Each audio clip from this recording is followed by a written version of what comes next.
The drink comes in two forms, energy and hydration, but it's the energy version in neon-colored cans that has Schumer concerned for younger consumers. Yeah. A 12-ounce can of Coke has 34 milligrams of caffeine. Okay. An 8.4-ounce can of Red Bull has 80. Right. And a 12-ounce can of Prime Energy?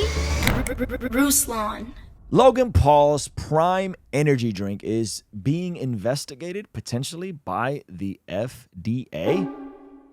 All right, so this is reported. Prime investigation. FDA.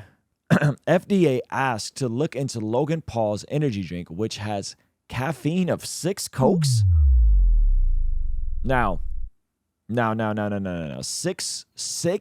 That's crazy. Hold on. Let's pull this video back. I'm gonna share something personal with you guys about here in a moment about something semi-related. But let's look at this video. Of 6 cans of Coca-Cola. This morning, New York Senator Chuck Schumer is calling on the FDA to investigate the energy drink Prime, which he says is being marketed to children and contains the caffeine equivalent of 6 cans of Coca-Cola. How much caffeine is in a Coca-Cola? They got to break this down. What in the world? As is being marketed to children and contains the caffeine equivalent of 6 cans of Coca-Cola. 60 milligrams? So 6 times 6 is 3,200. It's 3,200 milligrams? YouTube stars Logan Paul and KSI founded the beverage brand. The drink comes in two forms, energy and hydration, but it's the energy version in neon-colored cans that has Schumer concerned for younger consumers. Yeah. A 12-ounce can of Coke has 34 milligrams of caffeine. Okay. An 8.4-ounce can of Red Bull has 80. Right. And a 12-ounce can of Prime Energy, 200 milligrams.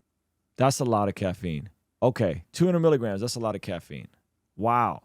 An influencer-backed energy drink is earned viral popularity among children, is facing scrutiny from lawmakers and health experts. Whew. Wow. Company representative said the energy drink, which comes with a warning label, is not recommended for children under 18, contains a comparable level of caffeine to other competitors. As a brand, our top priority is consumer safety. So, yes, that's your top priority. Get out of here. And no brand's top priority is consumer safety. You're so full of it. Your top priority is profits. Stop it. Stop it. Get out of here. So we welcome discussions with the FDA or any other organizations regarding suggested industry changes they feel as necessary in order to protect consumers. Sealy also noted that the company sells a separate sports drink, Prime Hydration, which contains no caffeine at all. Well, that's good. But in his letter to the FDA, Schumer claimed there was little noticeable difference in the online marketing of the two drinks, leading many parents to believe they were purchasing a juice for their kids only to wind up with a cauldron of caffeine. A simple search on social media for Prime will generate eye-popping amount of sponsored content, which is advertising. He wrote, the content and the claims made should be investigated along with the ingredients and the caffeine content in Prime energy drinks. Wow. Okay, so the daily allotment. What is the daily recommendation of caffeine? It's 400 milligrams. Hey, you want to see something kind of crazy? Over 75% of the people that watch this channel are not subscribed. Please consider subscribing and turning your bell notification on so that you don't miss anything we have going here. All right? Peace. Let's see. Yeah, 400 milligrams.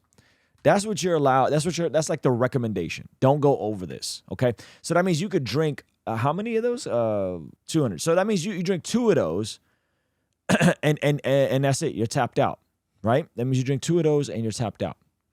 Now, how do I know this? Well, because recently I discovered that I was consuming about 450 milligrams of caffeine, which is not good for you. And in that process, I discovered that I had what my doctor calls adrenal fatigue and potentially a thyroid issue connected to a high caffeine and a high carb diet. Okay, high carb from the large amounts of sugar I used to consume and the high amounts of caffeine. And so I'm actually in the process right now of cutting my caffeine intake in half, which is hard, if I'm gonna be honest with you. Going from 450 to 200, 225 is a huge difference. And so my concern, a cup of coffee, let's say it's about 100, right? A cup of coffee, 95 milligrams is average in a cup of coffee.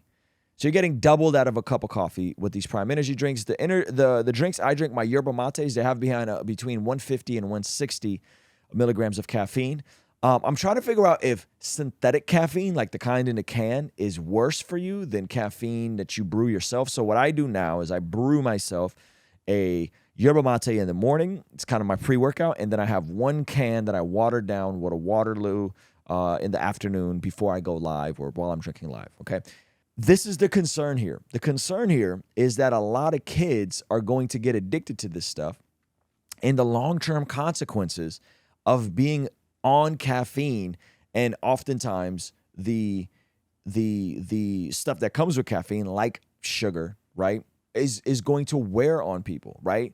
And some of us are, I would say, genetically predisposed. Like when I ran my 23andMe DNA test, I found out like my genetic marker said I'm more likely to contain high amounts of caffeine. And if you guys know anyone from the Middle East, dinner time, folks bust out the tea, and we be having, dessert with tea. It's very common, folks from the Middle East, to have high amounts of tea, right? And so caffeine is absolutely a stimulant. Caffeine is absolutely a drug.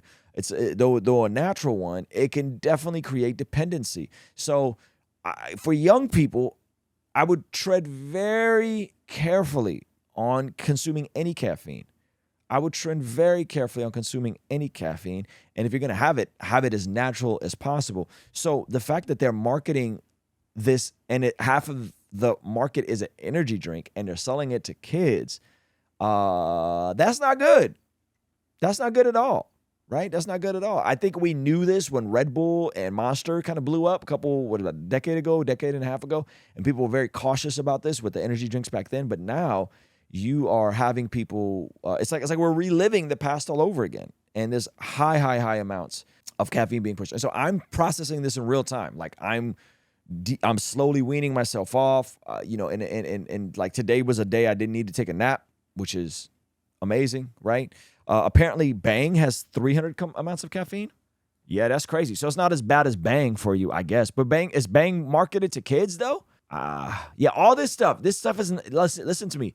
This is not without consequence. This stuff is going to catch up to people, all right? This is going to catch up to people. And if you deal with anxiety, thank you, Paige. If you drink with anxiety, this is only going to set it off. Starbucks, all of it. I mean, the only saving grace in Starbucks is at least you're getting it from tea and like coffee beans. When you're getting it in a synthetic form, I don't like, that has to be different, right? The way it hits you got to be different.